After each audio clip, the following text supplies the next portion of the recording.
Yo, what's up mga master? Mark Music here. Dapat bang ita-target note natin yung triads? Yan.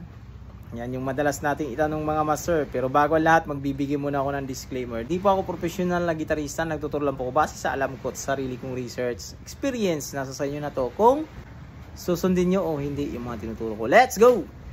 Ito sa mga nag-aaral na mag-lead mga master, lagi natin tong tinatanong, ano ba talaga ang target note ko? Yan, kumbaga yung pinaka-target note ko, yung OOE-an ko kumbaga na nota, or siya yung pinaka-main na nota na ipo-point ko sa aking mga solo. Dapat ba doon ako sa triads? Kumbaga sa triads, yung root, third at fifth, dapat doon lang ba ako? So ito yun mga master.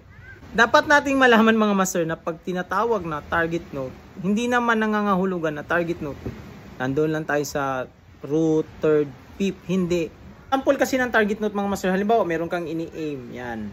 Tapos pag binato mo yan, natamaan mo kasi meron kang ini-aim. Kumbaga meron kang tina-target.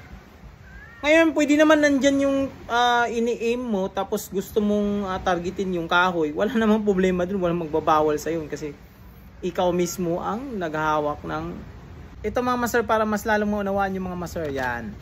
So, sa G chord natin mga master, siyempre meron tayong skill dyan na G major scale.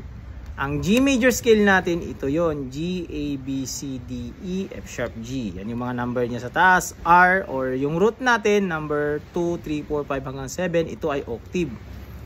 So sa G chord na yan mga master, meron niyang tatlong nota na tinatawag nating triads. Ito, meron tayong G, B, D. Yan, nakalagay dyan yung root, ito yung third, B, fifth, yung D. Hindi naman nangangahulugan mga master na kailangan yan yung ating target note. Yan. Take note mga master, hindi nangangahulugan. Kahit saan ka dyan magta-target, kahit dito ka sa F sharp, o dito sa E, yan, or dito sa C, or A. Yan. Kahit saan dyan, pwede naman nating i-target note yan mga master. Ito mga master. Ang kagandahan, pag nasa triad tayo nakabase, masasapul kasi natin yung kanyang chord tone. Kumbaga, tumutugma kumbaga. Yan. Ito yung example mga master. Mag-G tayo. Ito yung best example mga master. Yung kantang 214 yun. Sa solo niya, di ba master? Bago pumasok yung chords or bumagsak sa G, merong ginawa si Sir Perp de Castro na lick run o Ionian mode yan. Or G major scale yan. Actually, G major scale yung Ionian mode. So, ginawa niya to.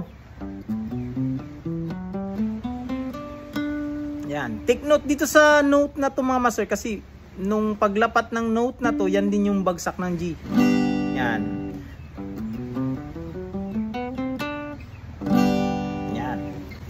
Ito, pag titignan natin yung nota na to is nasa G string tayo, 7th fret or D. Yan yung ating D note. Or siya yung pang number 5. Oh.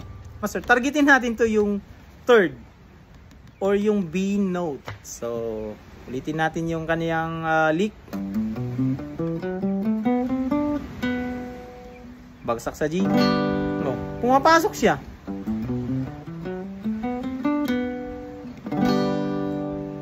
Pasok sa chord tone. Mas lalo na yung root. Ito yung root kasi G naman mismo yan.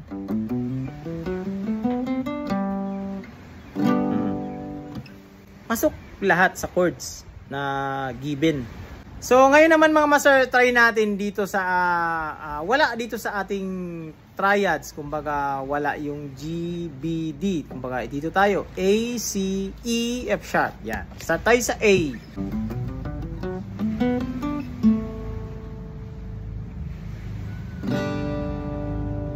Yan yung ating A. Ngayon ito yung C naman.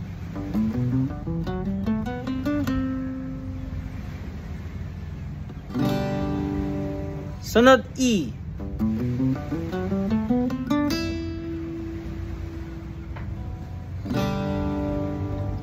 F sharp,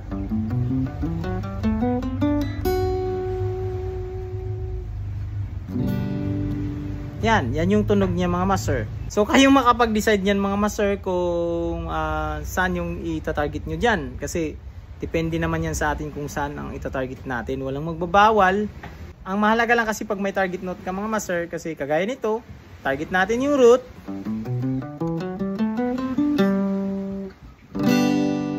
Sunod yung third.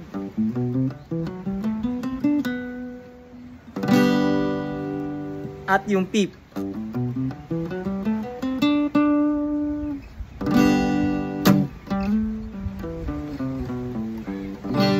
Kayo na pong mag-decide yan mga master kung anong ita-target note nyo. Walang magbabawal dyan. Ito ay opinion ko lang na mas maganda pa rin na pag meron tayong target note is piliin na natin yung kasama sa chords. Kumbaga triads. Kasama sa triads kasi yan yung chord tone niya. O sasakto talaga siya.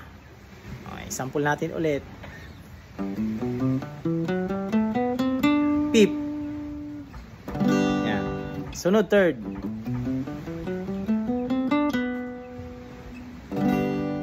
At yung root. Yan. Na para sa akin is maganda pag nasa triads ang target note. So yun lang sa video natin na itong mga master. Sana nagbigay ito ng idea sa inyo mga master. This is Mark Music. God bless you all. Peace out.